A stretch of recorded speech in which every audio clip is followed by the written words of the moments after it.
I'm so happy to be meeting with you on video today.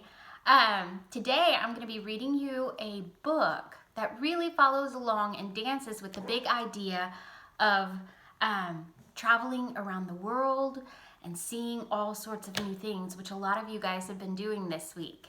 The title of the book is My Granny Went to Market. It's a round the world counting rhyme. Now, 3 things that I want you to listen for as I read this book. The first one is language. Listen to language. Do you hear something new? Do you hear a word that's different? 2, I want you to listen for patterns. Are you hearing things repeating over and over? Can you make predictions of what will happen next? And 3, think about an unanswered question. You might be surprised at the end. My Granny Went to Market, a round the world counting rhyme by Stella Blackstone and Christopher Core. My granny went to market to buy a flying carpet. She bought the flying carpet from a man in Istanbul. It was trimmed with yellow tassels and made of knotted wool. You see that?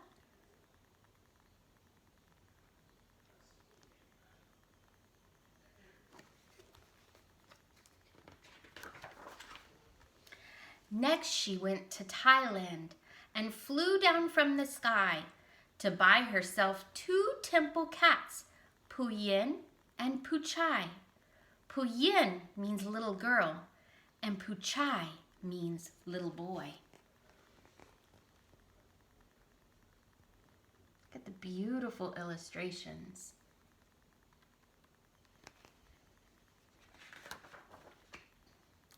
Then she headed westwards to the land of Mexico. She bought 3 fierce and funny masks, 1 pink, 1 blue, and 1 yellow.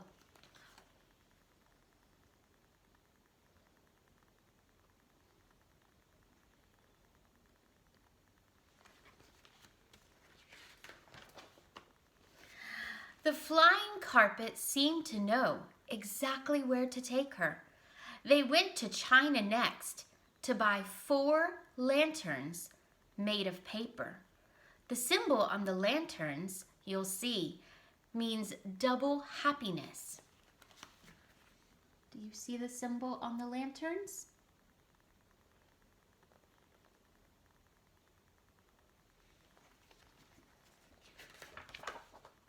To Switzerland, cried Granny as the carpet turned around. She bought 5 cowbells there that made a funny clanking sound.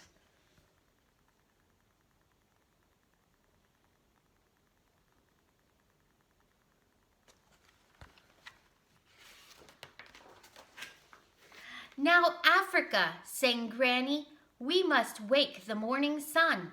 So they shimmied through to Kenya, where she bought 6 booming drums.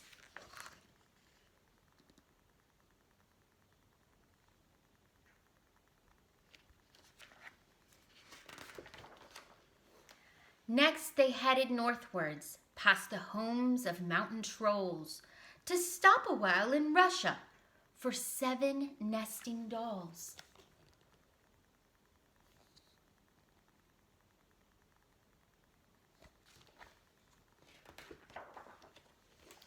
Australia, cried Granny, take me down to Alice Springs. I want 8 buzzing boomerangs that fly back without wings.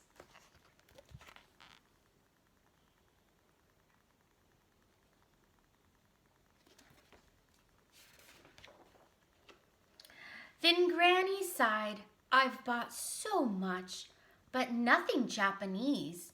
In Tokyo, she found 9 kites that fluttered in the breeze.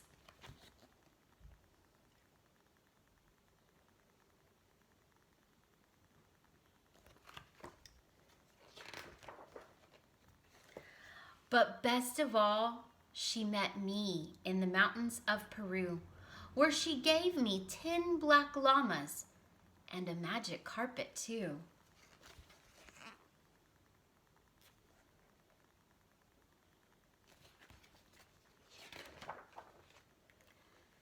And I flew away too.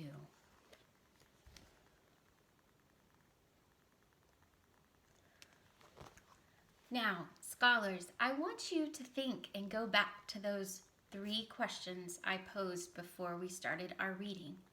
The first was, did you hear any language? I know if you guys were with me right now, your hands would be up because I'm sure that you heard lots of great language.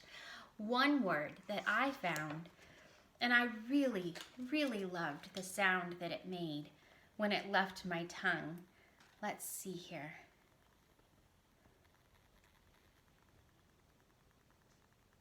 Oh, here we go. Fierce and funny. Fierce. Think about that word. What does it mean, fierce? It can mean something strong, like fierce. That lion was fierce when he went after his dinner. Or fierce can also be a strong feeling. I like that word.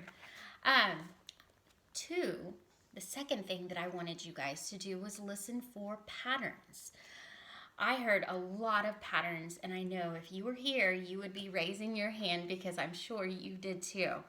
Lots of patterns. Each place Granny went, we could make predictions by the amount of things that she purchased. Each time she went through the market, she increased her number, and we can see it shows a little picture here where she starts out with 1 and then goes to 2, then to 3, 4, all the way to 10. 10 black llamas. That's a lot of llamas. The third thing that I wanted you guys to listen for was, did you have an unanswered question? And I think we probably all had the same unanswered question, which was, where did she fly? At the very end, she says, and I flew too. Think about that. Where did she go? I don't know. But here's what I'm asking you guys to do. Today, after we finish this, I want for you to work on a writing exercise. And I know that if we were in the classroom, you guys would be working like you do every day with your writing. But here's my question to you.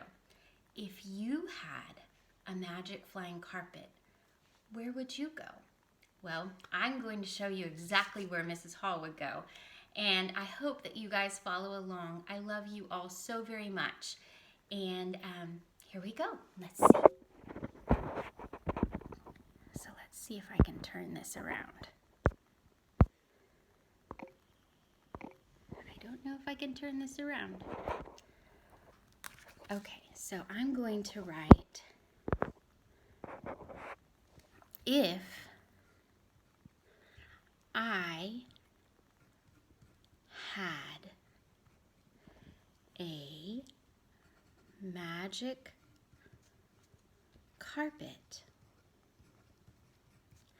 I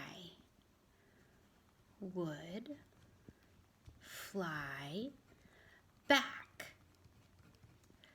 to the mountains of Colorado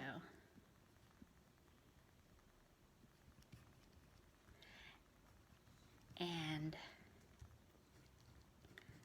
collect snowballs to toss at each